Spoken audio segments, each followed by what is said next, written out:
السلام علیکم۔ کیسے ہیں دوستو؟ امید کرتا ہوں کہ آپ سب لوگ خیریت سے ہوں گے۔ تو آج ہم بلغم والی کانسی کے بارے میں بات کریں گے۔ تو ویڈیو شروع کرنے سے پہلے اگر آپ نے ہمارا چینل سبسکرائب نہیں کیا ہے تو جلدی سے جا کر سبسکرائب کر لے تاکہ آنے والی مختلف بیماریوں کے بارے میں، ٹیبلٹ انفارمیشن اور سیرپ کی انفارمیشن کے بارے میں ویڈیو آپ تک پہنچ سکے۔ بلغم والی کانسی ایک عام بیماری کی علامت ہے جس میں کانسنے کے دوران گلے یا سینے سے بلغم نکلتا ہے۔ بلغم دراصل ایک گاڑھی رطوبت ہوتی ہے جو سانس کی نالی میں بنتی ہے۔ یہ جسم کا حفاظتی نظام ہے جو جراثیم، گرد و غبار اور دوسرے نقصان دہ ذرات کو باہر نکالنے میں مدد کرتا ہے۔ بلغم والی کانسی اس وقت پیدا ہوتی ہے جب سانس کی نالی میں سوزش یا جلن ہو جاتی ہے اور جسم زیادہ مقدار میں بلغم بنانے لگتا ہے۔ شروع میں بلغم پتلا ہو سکتا ہے، لیکن اگر مسئلہ برقرار رہے تو یہ گاڑھا ہو کر سینے میں جمع ہونے لگتا ہے اور کانسی کے ذریعے باہر نکلتا ہے۔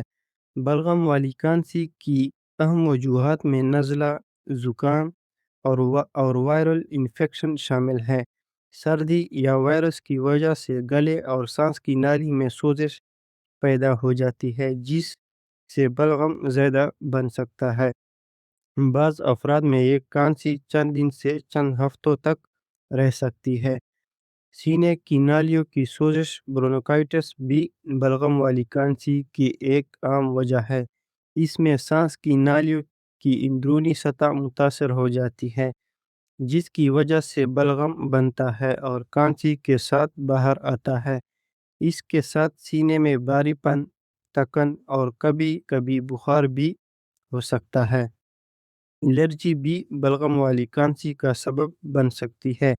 گرد و غبار، دھواں، پرفیوم، پولن یا موسم کی تبدیلی سے بعض لوگوں میں سانس کی نالی حساس ہو جاتی ہے جس سے بلغم بننے لگتا ہے اور کانسی ہوتی ہے۔ سگریٹ نوشی یا دھوئیں والی جگہ پر زیادہ رہنا بھی بلغم والی کانسی پیدا کر سکتا ہے۔ دھواں سانس کی نالی کو نقصان پہنچاتا ہے اور جسم کو زیادہ بلغم بنانے پر مجبور کرتا ہے۔ ایسے افراد میں صبح کے وقت کانسی اور بلغم زیادہ محسوس ہو سکتا ہے۔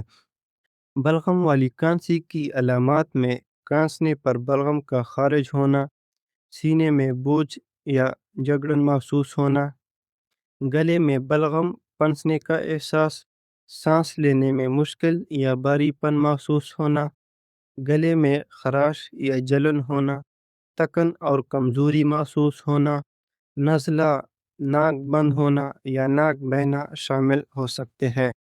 بلغم کی نوعیت بھی اہم ہوتی ہے۔ صاف یا سفید بلغم اکثر ہلکی سوزش یا عام نزلہ میں ہو سکتا ہے۔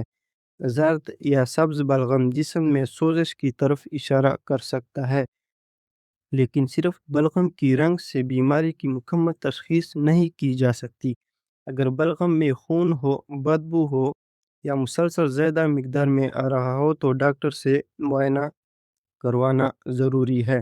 بلغم والی کانسی میں بہت سے سیرپ استعمال ہوتے ہیں، لیکن جو سب سے زیادہ استعمال ہوتے ہیں اس میں سیرپ ہائیڈرالین، اس کا بہت زیادہ استعمال ہوتا ہے، سیرپ کوفارب اور سیرپ مائکونل۔ یہ تینوں سیرپ بلغم والی کانسی کے لیے بہت مفید ہے اور اس کا استعمال بہت زیادہ ہوتا ہے۔ تو یہاں تک کے لیے آپ لوگوں کا شکریہ۔ ملتے ہیں انشاءاللہ اگلی ویڈیو